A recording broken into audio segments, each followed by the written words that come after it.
तो प्यारे बच्चों, जो मैंने आपको कल टॉपिक करवाया था उत्तक, ठीक है।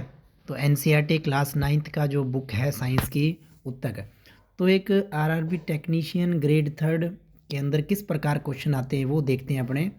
तो अपने देखते हैं पीवाई क्यू, देखते हैं पीवाई क्यू वाला। तो 22 पेपर हुए, तो उसमें से एक पेपर अपने देख लेते हैं कि RRB technician grade 3rd officially paper held on 23 December 2023, shift 3 वाला, इसको अपने देखते हैं।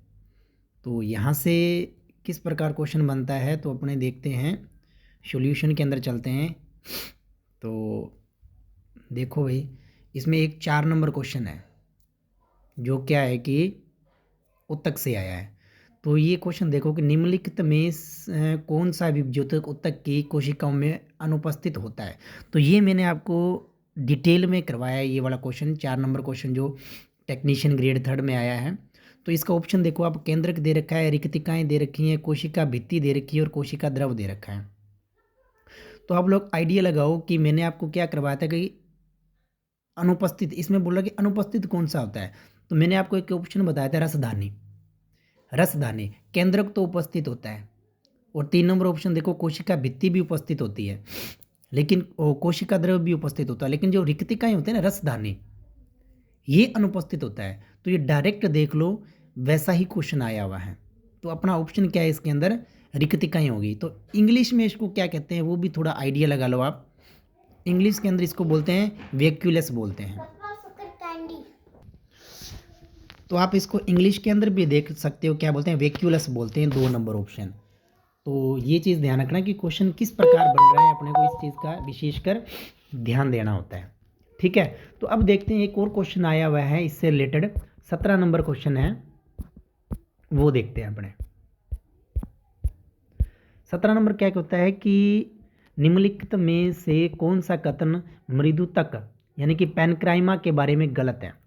तो आप ये सोचो कि पैनक्राइमा के बारे में मैंने आपको क्या बताया था कि इसमें अपेक्षाकृत अविकसित कोशिकाएं होती हैं जिनकी कोशिका भित्ति पतली होती है, यानी कि कोशिका भित्ति पतली होती है पैनक्राइमा की, मैंने आपको बताया था। और 2 प्रकार के मैंने आपको बताया था कि क्लोरेनकाइमा और एरेनकाइमा। जो एरेनकाइमा 2 नंबर ऑप्शन देखो, जलीय पौधों में मृदुतक में बड़ी वायु गुहिकाएं या कोटरिकाएं होती हैं जो उन्हें तैरने में मदद करती हैं।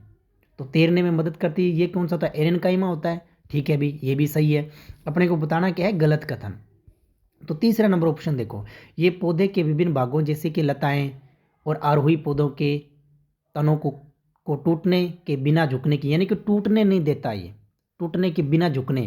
तो ये वाला ऑप्शन क्या होगा, 3 नंबर अपने देखते हैं। 4 नंबर चलते हैं, मृतक की कोशिकाएं जीवित कोशिकाएं होती है और आमतौर पर ढीली व्यवस्थित होती हैं। तो ये भी मैंने आपको बताया था कि इनमें जीवित कोशिकाएं होती है। लेकिन 3 नंबर ऑप्शन देखो, ये इसका काम क्या है, पेरेन्काइमा का, ये भोजन का भंडारण करता है, न कि टूटने से बचाता है। टूटने से कौन बचाता है, टूटने से बचाता है एक तो कोलेनकाइमा लचीलापन लाता है, और एक होता है स्केलेनकाइमा, वो कठोर बनाता है। तो इसका ऑप्शन गलत कथन कौन सा हो जाएगा, 3 नंबर हो जाएगा, ठीक है। तो अब चलते हैं, एक क्वेश्चन और आया हुआ है, इसके अंदर 4 क्वेश्चन आए थे उत्तक से रिलेटेड इस एग्ज़ाम के अंदर, यानी कि टेक्नीशियन जो जी शिफ्ट हुई थी इसके अंदर। तो अब देखते हैं 81 नंबर एक क्वेश्चन है, उसको अपने देखते हैं। तो 81 नंबर क्वेश्चन भी इसके अंदर एक आया हुआ है, तो उसको भी अपने देख लेते हैं। यह है 81 नंबर। अब देखो, पौधों में परिवहन के बारे में निम्नलिखित में से कौन सा कथन सही है, ये सही है का बोल रहा है। तो अपने अब देखते हैं। तो सबसे पहला ऑप्शन देखो, फ्लोएम। फ्लोएम और जाइलम मैंने 2 चीज़ें बताई थी, ठीक है। फ्लोएम और जाइलम मैंने 2 चीज़ें बताई थी। तो इसके अंदर फ्लोएम मिट्टी से प्राप्त जल और खनिजों को स्थानांतरित करता है। फ्लोएम का काम क्या होता है, जो पत्तियों के जो भोजन बनता है ना, पत्तियों के द्वारा या प्रकाश संश्लेषण के द्वारा जो भोजन पड़ता है उसको अन्य भागों तक पहुंचाता है, न कि जड़ और खनिजों को मिट्टी से प्राप्त नहीं करता। मिट्टी से प्राप्त करने का काम होता है जाइलम का। तो ये 1 नंबर ऑप्शन भी गलत होगा, ठीक है। इसके बाद में तीसरा नंबर देख लेते हैं, जाइलम प्रकाश संश्लेषण के उत्पादों को पत्तियों से जहाँ वे संश्लेषित होते हैं पौधे के अन्य भागों में। तो जाइलम के बारे में गलत।